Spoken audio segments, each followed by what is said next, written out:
Assalamualaikum warahmatullahi wabarakatuh. Selamat malam teman-teman. Kembali lagi dengan saya Dela Fitri Ningsi.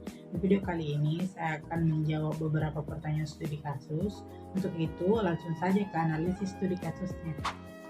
Analisis studi kasus penerbitan obligasi internasional oleh perusahaan teknologi XYZ. Adapun deskripsi dari studi kasus ini yaitu perusahaan teknologi XYZ yang berbasis di Amerika Serikat berencana untuk memperluas operasinya ke pasar Asia Tenggara. Untuk mendukung ekspansi ini, perusahaan memutuskan untuk menerbitkan obligasi internasional dalam mata uang lokal negara-negara target. Adapun asumsi dari studi kasus ini yaitu yang pertama, perusahaan telah melakukan analisis pasar dan menemukan bahwa ekspansi ke pasar Asia Tenggara memiliki potensi pertumbuhan yang signifikan. Yang kedua, tingkat suku bunga di negara-negara target stabil dalam jangka panjang. Yang ketiga, pasar obligasi di negara-negara target memiliki likuiditas yang memadai. Dan yang keempat, perusahaan telah melakukan mitigasi risiko mata uang dengan melindungi eksposur mata uang asingnya. Pertanyaan dari studi kasus ini yaitu yang pertama, apa keuntungan dan risiko bagi perusahaan teknologi XYZ dalam menerbitkan obligasi internasional dibandingkan dengan menggunakan sumber pembiayaan domestik? Keuntungan dari penerbitan obligasi internasional yaitu yang pertama, akses ke modal.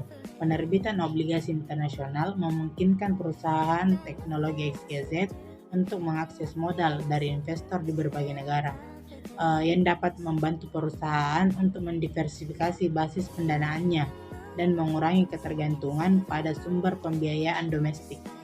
Keuntungan yang kedua, biaya modal yang lebih rendah. Dalam beberapa kasus, obligasi internasional dapat menawarkan tingkat suku bunga yang lebih rendah daripada sumber pembiayaan domestik, yang dapat membantu perusahaan untuk mengurangi biaya modalnya. Yang ketiga, meningkatkan profil global. Penerbitan obligasi internasional dapat meningkatkan profil global perusahaan teknologi XYZ dan membuatnya lebih mudah untuk menarik mitra dan pelanggan baru. Adapun risiko-risikonya antara lain yang pertama, risiko mata uang. Nilai obligasi internasional dapat berfluktuasi seiring dengan perubahan nilai tukar mata uang. Hal ini dapat mengakibatkan kerugian bagi perusahaan jika nilai mata uang lokal negara-negara target menurun. Yang kedua, risiko politik. Ketidakstabilan politik di negara-negara target dapat berdampak negatif pada kemampuan perusahaan untuk membayar kembali obligasinya. Yang ketiga, risiko regulasi. Perubahan peraturan di negara-negara target dapat membuat penerbitan dan pembayaran obligasi internasional lebih sulit atau mahal. Pertanyaan yang kedua, bagaimana analisis risiko mata uang dilakukan oleh perusahaan dalam konteks penerbitan obligasi internasional? Perusahaan teknologi XYZ dapat melakukan analisis risiko mata uang dengan beberapa cara. Yang pertama, analisis tren nilai tukar. Perusahaan dapat menganalisis tren nilai tukar mata uang lokal negara-negara target selama beberapa tahun terakhir untuk mengidentifikasi pola dan risiko potensialnya. Yang kedua, mempertimbangkan faktor ekonomi dan politik.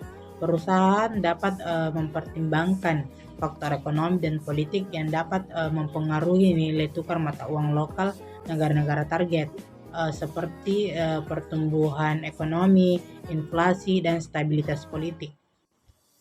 Yang ketiga, melakukan simulasi skenario.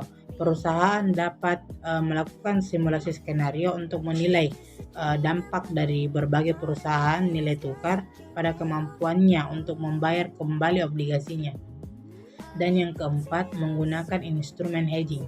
Perusahaan dapat menggunakan instrumen hedging seperti opsi mata uang atau forward contract untuk mengurangi risiko mata uangnya. Pertanyaan yang ketiga, bagaimana peluang ekspansi ke pasar Asia Tenggara dapat meningkatkan nilai perusahaan? Peluang ekspansi ke pasar Asia Tenggara dapat meningkatkan nilai perusahaan dengan cara yang pertama, meningkatkan pendapatan. Asia Tenggara adalah pasar yang berkembang pesat dengan populasi yang besar dan kelas menengah yang terus berkembang.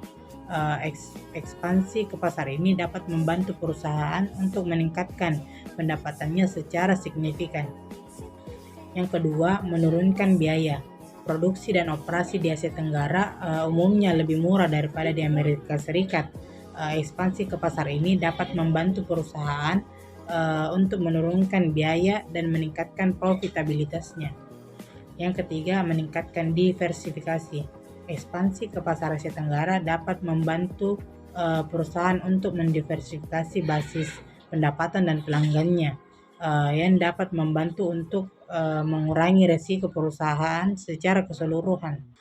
Dan yang terakhir, meningkatkan nilai merek. Ekspansi ke pasar Asia Tenggara dapat membantu perusahaan untuk meningkatkan nilai mereknya dan membuatnya lebih menarik bagi investor dan mitranya. Secara keseluruhan, penerbitan obligasi internasional dan ekspansi ke pasar Asia Tenggara dapat menjadi strategi yang efektif untuk perusahaan teknologi XYZ untuk meningkatkan pertumbuhan dan nilainya. Namun, penting bagi perusahaan untuk secara cermat mempertimbangkan dan memitigasi risiko yang terkait dengan strategi ini. Saya yang dapat saya jelaskan, kurang dan lebihnya mohon dimaafkan. Wabillahi taufiq wal hidayah. Wassalamualaikum warahmatullahi wabarakatuh, dan sampai jumpa di video selanjutnya.